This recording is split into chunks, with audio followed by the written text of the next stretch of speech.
नमस्कार, India voice देख रहे हैं आप। मैं हूं आपके साथ आकाश सरोज और उत्तराखंड के इस खास बुलेटिन देवभूमि समाचार में आप सभी का स्वागत है। बुलेटिन की शुरुआत करते हैं तो रक्षाबंधन के पावन मौके पर प्रदेश भर से आई बहनों ने मुख्यमंत्री पुष्कर सिंह धामी को रक्षा सूत्र बांधा और उन्हें रक्षाबंधन की शुभकामनाएं दी। मुख्यमंत्री ने सभी बहनों का आभार जताते हुए उन्हें रक्षाबंधन की शुभकामनाएं दी। इस मौके पर उन्होंने कहा कि महिला सशक्तिकरण के लिए केंद्र और राज्य सरकार की ओर से चलाई जा रही योजनाओं का लाभ अब धरातल पर महिलाओं तक पहुंच रहा है। कहा कि महिलाओं को आत्मनिर्भर और सशक्त बनाना राज्य सरकार के सर्वोच्च प्राथमिकताओं में शामिल है। सरकार महिलाओं की आर्थिक और सामाजिक स्थिति मजबूत करने के लिए लगातार प्रयास कर रही है। रक्षाबंधन के मौके पर मुख्यमंत्री और प्रदेश भर से आई बहनों के बीच ये मुलाकात भाई बहन के स्नेह और विश्वास के साथ साथ महिला सशक्तिकरण के संकल्प को भी दर्शाती नजर आई।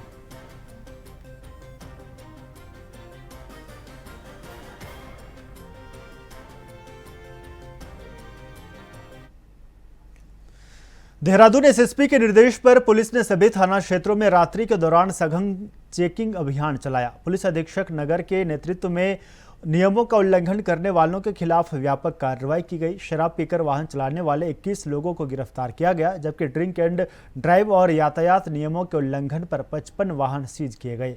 53 वाहन चालकों के चालान कर 32,500 रुपये जुर्माना वसूला गया और 47 वाहनों के कोर्ट चालान किए गए। पुलिस ने 700 से अधिक वाहनों की जाँच कर 900 से ज़्यादा लोगों से पूछताछ की।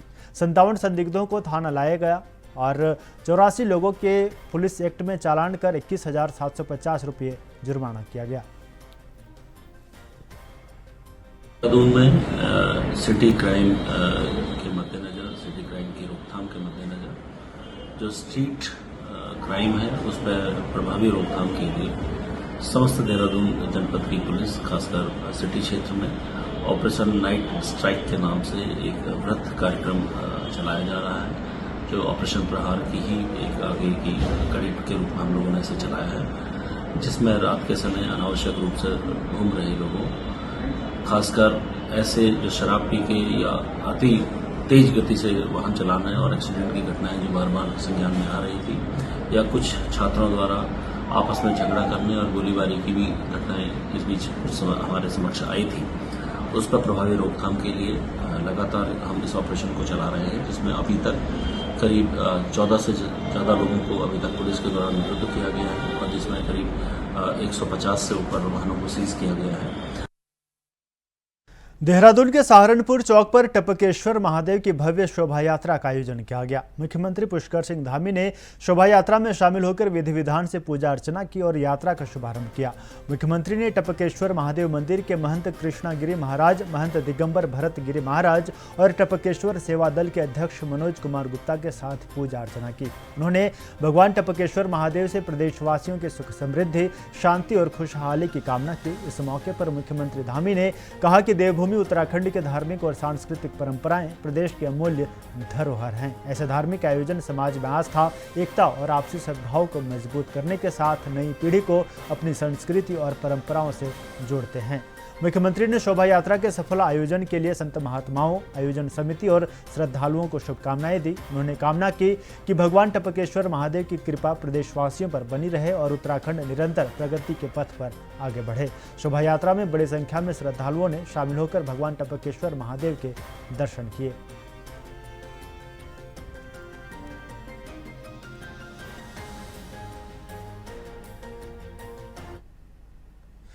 त्योहारों के मौसम में मिलावट और जमाखोरी रोकने के लिए धामी सरकार ने सख्त रुख अपनाया है। मुख्यमंत्री धामी के निर्देश पर सभी जिलों में एक सप्ताह का विशेष जांच अभियान शुरू किया गया है। डीएम को अभियान चलाने और मंडलायुक्तों को इसकी मॉनिटरिंग की जिम्मेदारी दी गई है।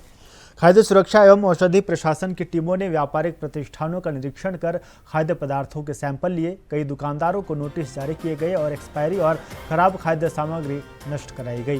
टीमों ने चीनी की जमाखोरी और घरेलू सिलेंडरों के व्यावसायिक इस्तेमाल की भी जांच की। विभिन्न जिलों में दर्जनों प्रतिष्ठानों का निरीक्षण कर सैंपल लैब भेजे गए।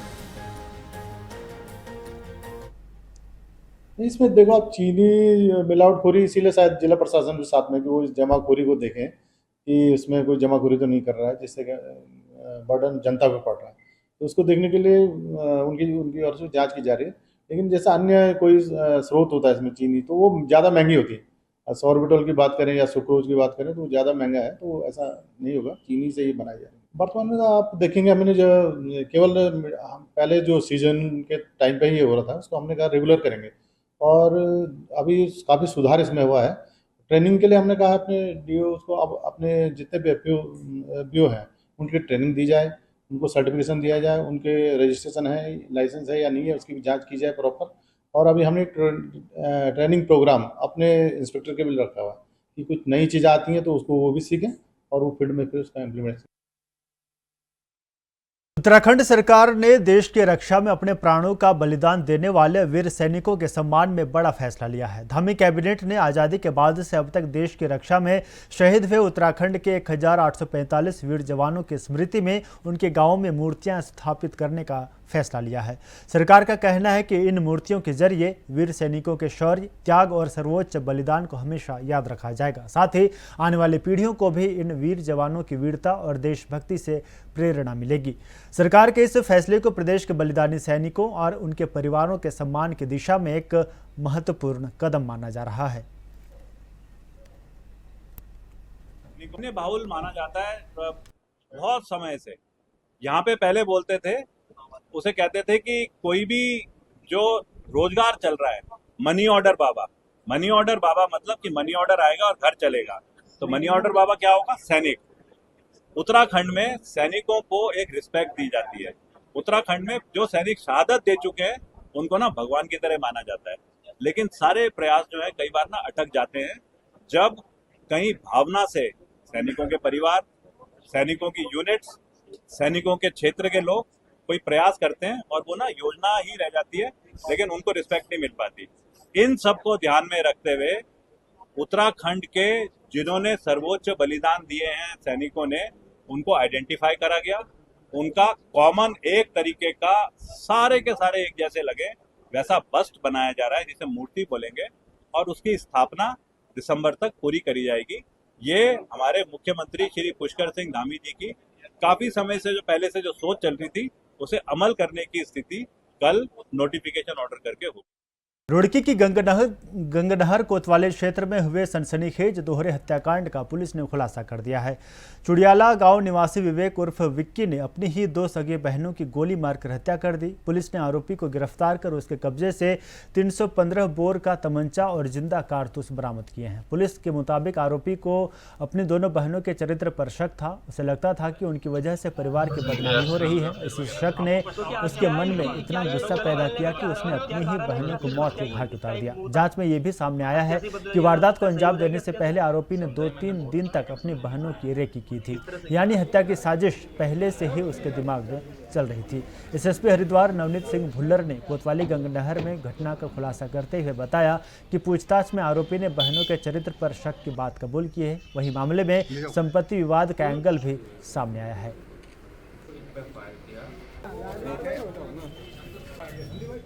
नाम का लड़का है और ये चुड़ियाला गांव है, हमारा थाना भगवानपुर के अंतर्गत आता है। यहाँ का रहने वाला है। पूर्व में ये कोचिंग चलाता था और कल इसके द्वारा इसकी 2 बहनें संगीता और पुष्पा का पति संदीप जो साथ रहता था उसके, इन पर फायर किया गया रुड़की में, जिसमें कि फायर लगने की वजह से संगीता और पुष्पा की मृत्यु कारित हुई और जो संदीप है फायर उसको भी लगा और उसको यहाँ पे इनिशियल ट्रीटमेंट देने के बाद में उसको एम्स रेफर किया गया, जहाँ उसका ट्रीटमेंट चल रहा है। कल रात को ही घटना के कुछ समय बाद ही जो इसमें पुलिस ने त्वरित कार्रवाई करते हुए एक्यूज्ड को अरेस्ट कर लिया।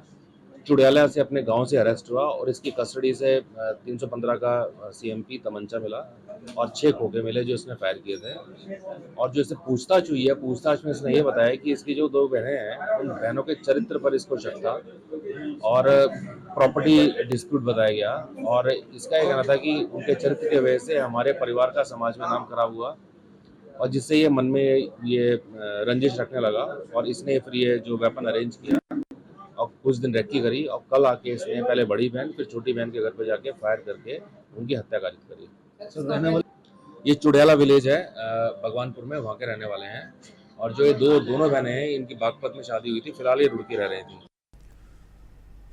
उत्तराखंड में सरकारी स्कूलों को बंद किए जाने के मुद्दे पर कांग्रेस ने बीजेपी सरकार पर तीखा हमला बोला है। कांग्रेस के मुख्य प्रवक्ता गरिमा दसौनी ने सरकार के शिक्षा और महिला सशक्तिकरण से जुड़े नारों पर सवाल उठाते हुए कहा कि एक तरफ सरकार पढ़ेगा इंडिया, बढ़ेगा इंडिया और बेटी बचाओ जैसे नारे देती है, तो दूसरी तरफ सरकारी स्कूलों को मूलभूत सुविधाएं देने के बजाय बंद किया जा रहा है। गरिमा दसौनी ने सरकार पर निशाना साधते हुए कहा कि गरीबी हटाने के नाम पर गरीबों को ही हटा देने जैसा रवैया अपनाया जा रहा है। उन्होंने आरोप लगाया कि बीजेपी सरकार की कथनी और करनी में बड़ा अंतर है।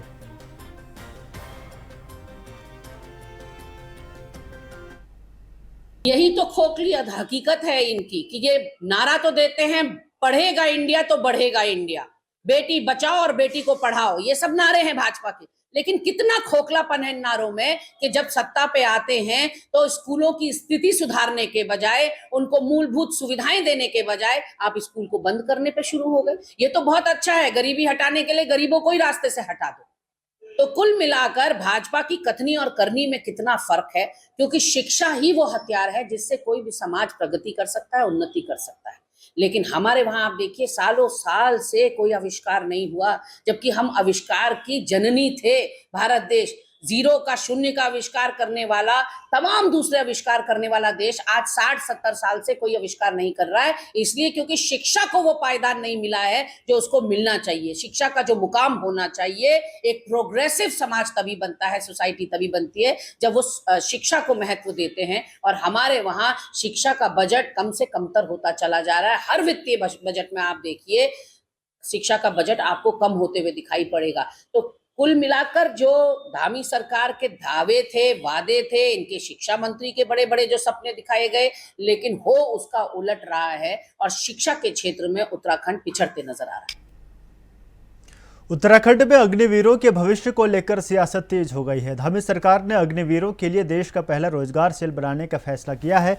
सरकार का कहना है कि 4 साल की सैन्य सेवा पूरी करने के बाद सेना में रिटेन नहीं होने वाले अग्निवीरों को रोजगार के बेहतर अवसर उपलब्ध कराने के लिए ये सेल अहम भूमिका निभाएगा। लेकिन कांग्रेस इस फैसले से सहमत नहीं है। कहना है कि असली सवाल रोजगार सेल का नहीं बल्कि अग्निपथ योजना का है। होकर लौटने वाले अग्निवीरों को राज्य सरकार की विभिन्न योजनाओं का लाभ दिलाने के लिए एक समर्पित सेल की स्थापना की जाएगी की घोषणा की गई थी कि क्रियान्वयन हेतु राज्य सरकार के स्तर पर सेवामुक्त अग्निवीरों के संबंधित विषयों के लिए एक समर्पित प्रकोष्ठ स्थापित किए जाने तथा प्रकोष्ठ के प्रभारी कार्यान्वयन हेतु संविदा के आधार पर निम्नलिखित 6 पदों का प्रस्ताव प्रस्तुत किया गया था नए पदों के सृजन के लिए, जिसमें उप निदेशक 1, सहायक निदेशक 2, गणेश सहायक 2 और डाटा एंटिटी ऑपरेटर 1, जिस पर माननीय मंत्रिमंडल की सहमति और अनुमति दी गई। कल 25 तारीख को कैबिनेट कमेटी में घोषणा करी गई कि अग्निवीर जो 31 दिसंबर को 4 साल पूरा करके आ रहे हैं, उनमें 75% जो आर्मी में रिटेन नहीं होंगे, उनको उत्तराखंड सरकार किस प्रकार से ट्रांजिशन के जरिए दूसरे एम्प्लॉयमेंट में रोजगार देगी या उनका भविष्य बनाएगी। इस प्रयास को हमारे मुख्यमंत्री श्री पुष्कर सिंह धामी जी, जो खुद यंग भी हैं, एक सैनिक पुत्र भी हैं और सेना की प्रक्रियाओं को समझते हैं, उन्होंने जो प्रयास शुरू करे, सबसे पहले इस पे सोच योजना बनाने पे, उसके बाद में योजना की घोषणा 17 अप्रैल को करी गई और अब उस पे नोटिफिकेशन कल की कैबिनेट कमेटी की मीटिंग में निकाल दिया गया। ये बड़ा पॉजिटिव और प्योर वो कार्रवाई है जो हर सैनिक, हर युवा, सेना में नौकरी कर रहे जो आज बॉर्डर में बैठे हैं अग्निवीर, उनका उत्साह बढ़ाने के लिए। देखिए, भारतीय जनता पार्टी जनता को मूर्ख समझती है और अगर अग्निवीरों के नाम पे आपको रोजगार सेल लेके आना पड़ रहा है तो मुझे लगता है पहले सरकार ये बताए तो फिर सैनिक कल्याण निगम जो है उसका क्या काम होगा। उपनल के जरिए जो हम पूर्व सैनिकों को रोजगार देने का कार्य करते हैं उसका क्या काम होगा। तो जनता की आंखों में धूल झोंकने का कार्य सिर्फ भारतीय जनता पार्टी कर रही है। और जिस तरीके से केंद्र सरकार अग्निवीर योजना लेके आई, प्रदेश के जो हमारा प्रदेश सैन्य बाहुल्य प्रदेश है, यहाँ के युवाओं के सपने को तोड़ने का कार्य आपने किया, सपनों के विश्वास के साथ कुठाराघात करने का कार्य आपने किया। जिस उम्र में बच्चा सेना में जाने के सपने देखता है, उस उम्र में आप उसे रिटायर कर दे रहे हैं। तो देवभूमि समाचार में फिलहाल मेरे साथ इतना ही। देखते रहिए इंडिया वॉइस। नमस्कार।